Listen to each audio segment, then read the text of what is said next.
If you do what I share with you in this video, they will come back. If you don't do what I share with you in this video, they will leave. They will not come back. So if you want them to beg to come back, you must watch this video. If you want them to leave, you must not watch this video, okay? Because the tricks and the things I share with you in this video will completely transform your energy, completely transform your life.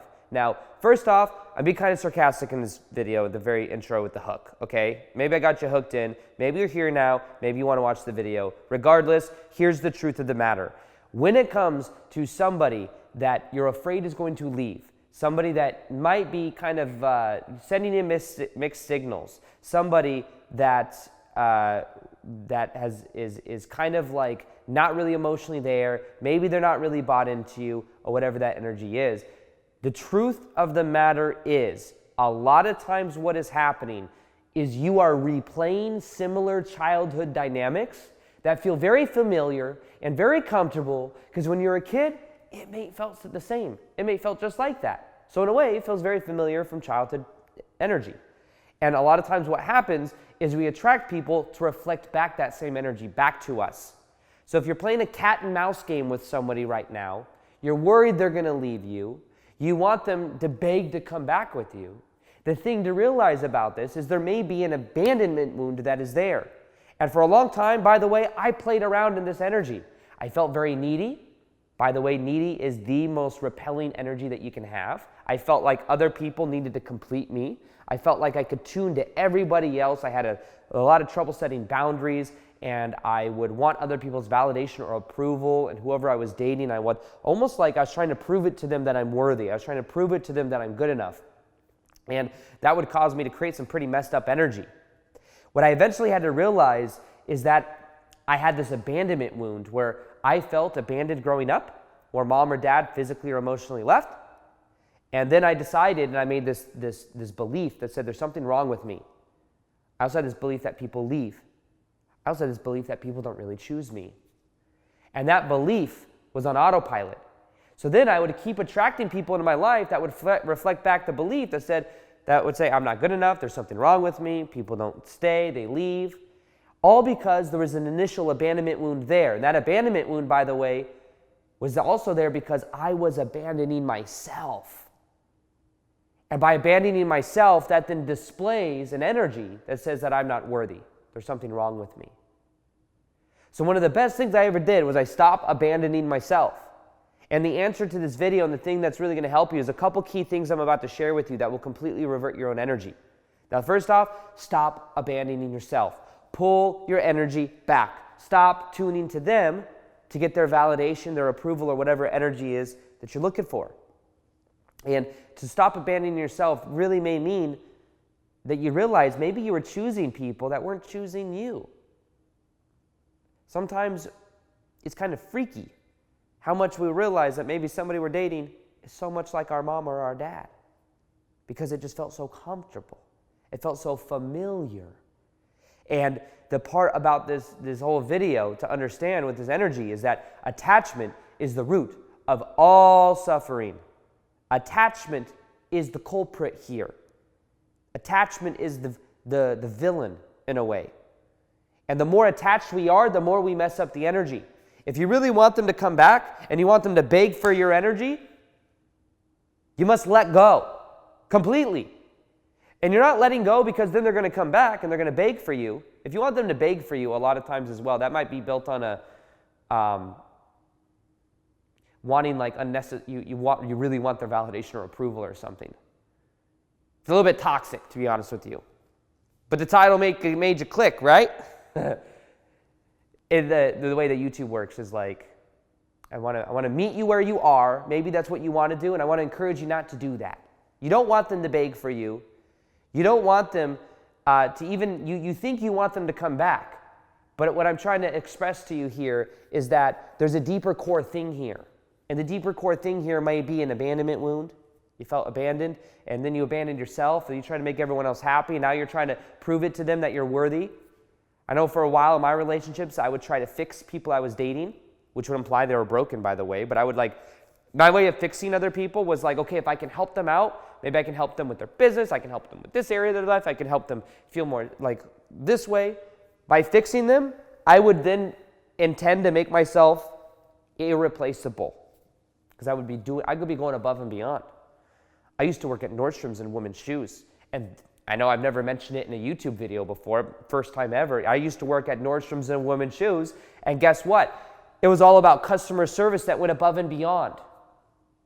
And in relationships, I was trying to go above and beyond because I wanted to be irreplaceable. But guess what would happen? I didn't mess up the polarity. And it was also then I was just afraid everyone was always going to leave.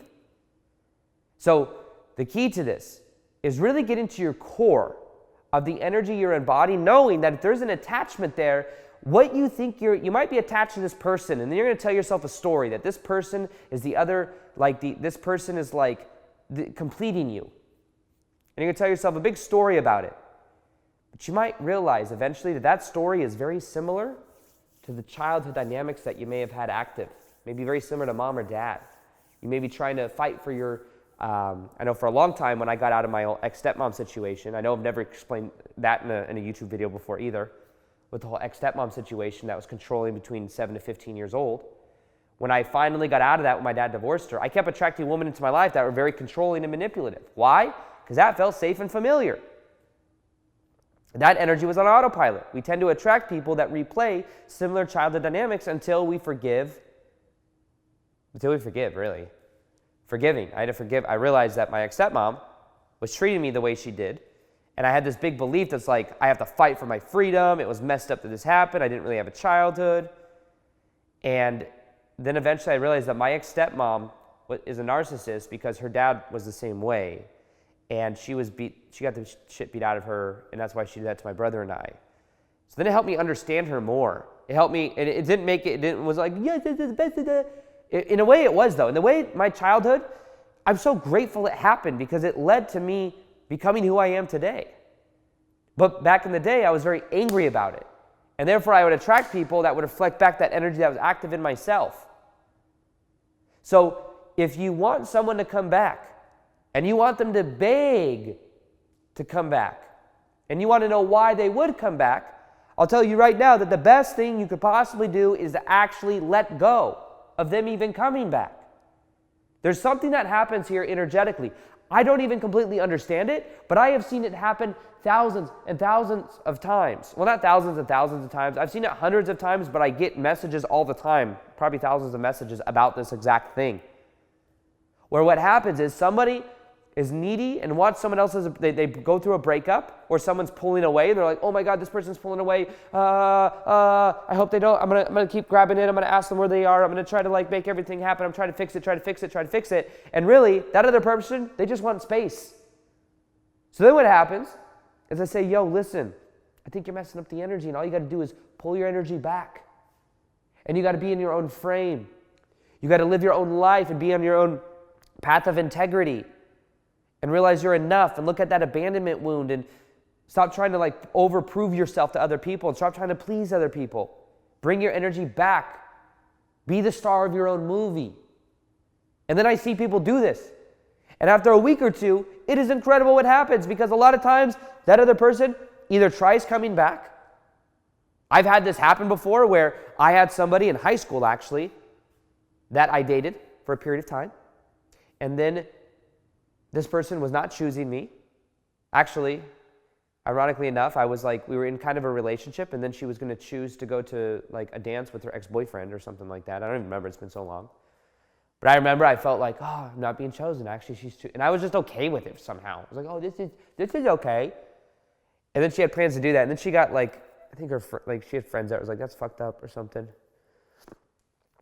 But eventually what happened is I moved on. I realized we broke up kind of, and then instead of being in that in-between zone, I started dating and realized, oh, I actually have options and stuff like that. This isn't I was super excited in high school to have freedom after my ex-stepmom wasn't in my life anymore. I started dating someone else, and then I stopped putting and sending energy to this person, and then all of a sudden, I get called. And that call was practically this person wanting to get back together, practically begging, when it was the complete opposite energy for so long. So it's interesting because what I did is I pulled back my energy I focused on my own life, and a lot of that was just having fun with my friends. I also started kind of dating somebody else. But it was interesting because I pulled back my energy, I put it into myself, and I realized my own self-worth. When she called me, I was like, well, why would I do that? Because you weren't choosing me, and I was kind of over it at the time anyways. But it's interesting because when you pull your energy back and you put it in your own life and you become the star of your own movie, you stop being the cameo in everyone else's movie. And it works like magic. But the thing that I want to encourage you to look at is, are you avoiding being the star of your own movie? Are you avoiding shining bright like a diamond? Like a diamond, huh? Are you avoiding being a diamond? Because if you're avoiding being a diamond, then you might be letting everyone else be the star of your movie, and you're just a cameo. Oh, am I good enough? Oh, that's needy energy. Needy energy is cameo energy. It's like I'm the cameo in your movie. I need you. I need you, Leonardo DiCaprio. Please complete me. Complete me. And you may even tell yourself a story that this other person is Leonardo DiCaprio.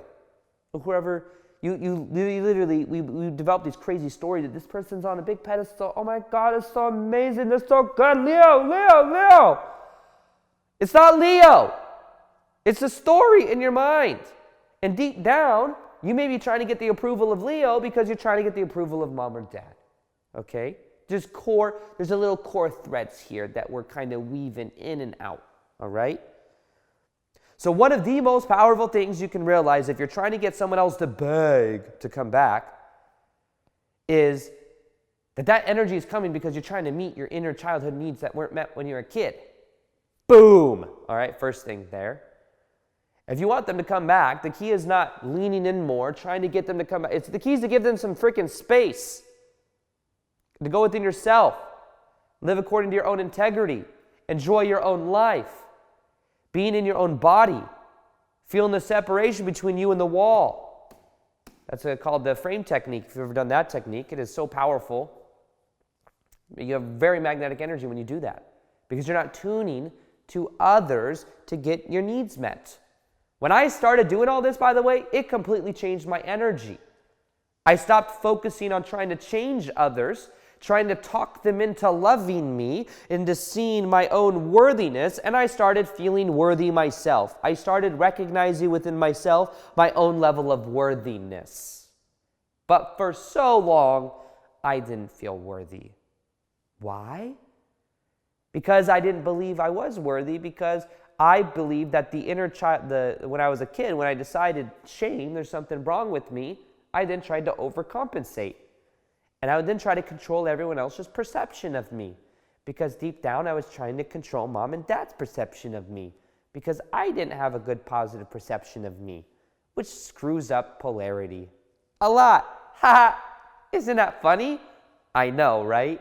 So, when it comes to this dynamic of the energy to all of this, by the way, is to pull your freaking energy back. I know I've never said this in a video before, okay? I've never talked about the Nordstrom thing, ex-stepmom thing, another thing. Just pull your energy back. Pull your energy back. Realize your beliefs create your reality. What you believe to be true is being reflected back to you, all right? If you believe you're not worthy, you'll attract people that also don't believe you're worthy, and they'll probably walk on you. If you believe that there's something wrong with you and people don't stay, you're probably going to attract people that don't stay. If you believe that you need to abandon yourself to make other people happy, then you'll probably attract people that reflect that back to you. So the answer to all this is to pull your energy back. Bring it back into your own body. Begin to activate love within yourself, because that's how you actually attract love.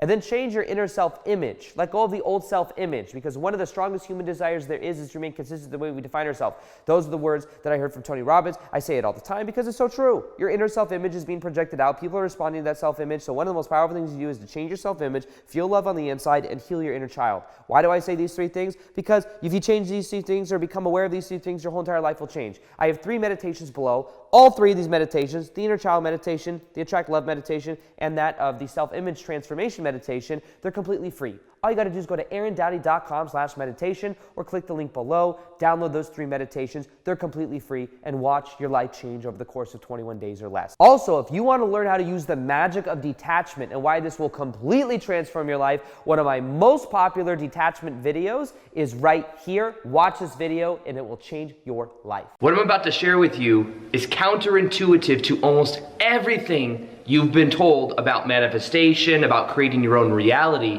However, I would say it's the one major difference that will completely transform your life if you begin to apply it.